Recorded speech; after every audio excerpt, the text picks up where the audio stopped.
Air conditioning 2013 Honda Civic. First inspection before even moving the vehicle into the shop or taking it out of the parking lot. It's in the parking lot. So before you even touch the vehicle, you want to know, is there pressure in the system? Because you're going to leak check it before you bring it in the shop for inspection. Because once you start up the vehicle and drive it, you may have just messed up your one chance to find a leak under the evaporator. But in this case, we have zero pressure, 0. You don't want to bring your big gauges out here. You could just bring in one of these. This is all you need to give yourself a preliminary, whether you'll be wasting your time looking for a leak out in the parking lot. So you already started up your leak detector while you're walking out to the vehicle, so it's already warmed up and ready to go when you went out there. You want to know if there's pressure in the system. First, you leak check at the cap, make sure there's no leak there, then remove the cap. Use your UV dye, because somebody may have already put UV dye in the system. You may want to know that. So you look down in there. Do you see any glowing? That glowing is from my connector going on there. There was no glowing there. If you see that little rim of glow, that little blue, that is from inside there, because I have dye in there. Just connect this. That's it. You're good to go. There's no dye, so you don't need this anymore, because you know you have such a big leak. There's absolutely no refrigerant in the system. So now you could drive the vehicle in the shop.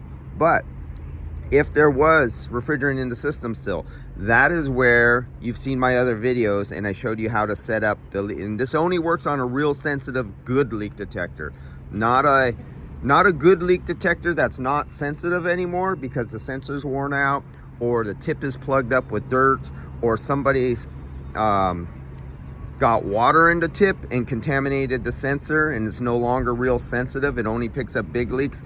The method I've shown will not work on leak detectors that are not satisfactory. So we're at this point here. That's it. But first thing that caught my eye was this crack right here.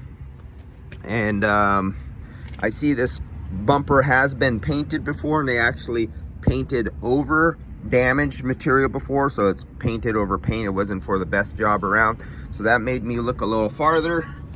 And when I look down here, let's see if we could see that.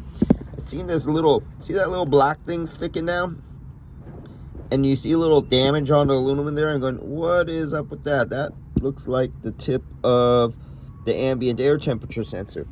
Well, the ambient air temperature sensor is supposed to be on the wiring harness, and it's connected to the side in here in a holder, but instead somehow it's behind the support. And if you look at the support, it's bent and it's way over there, and look right there. Then if you could look farther, I don't know if you could see it in here. Can we get it? Nope, it won't zero in there. But the wiring harness for the ambient air temperature sensor is flopped around back. So that was probably when the damage was done before. The bumper cover was off before. The technician did not place the sensor in the hole to snap in, and said he left it dangling there, or he had it attached to something else, and that's why it's behind. So that's it for now. Now it's going to go into pressurization. I'm going to break out the nitrogen over here and just hook the nitrogen and see if I hear refrigerant squealing out of some holes, because that is pushed all the way back and touching and rubbing against the condenser. And I also seen another piece. Where is it? Right there.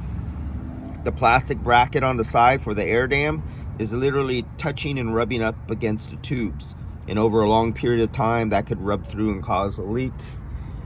That side is okay, and that's it on this one. Jump off to the next one.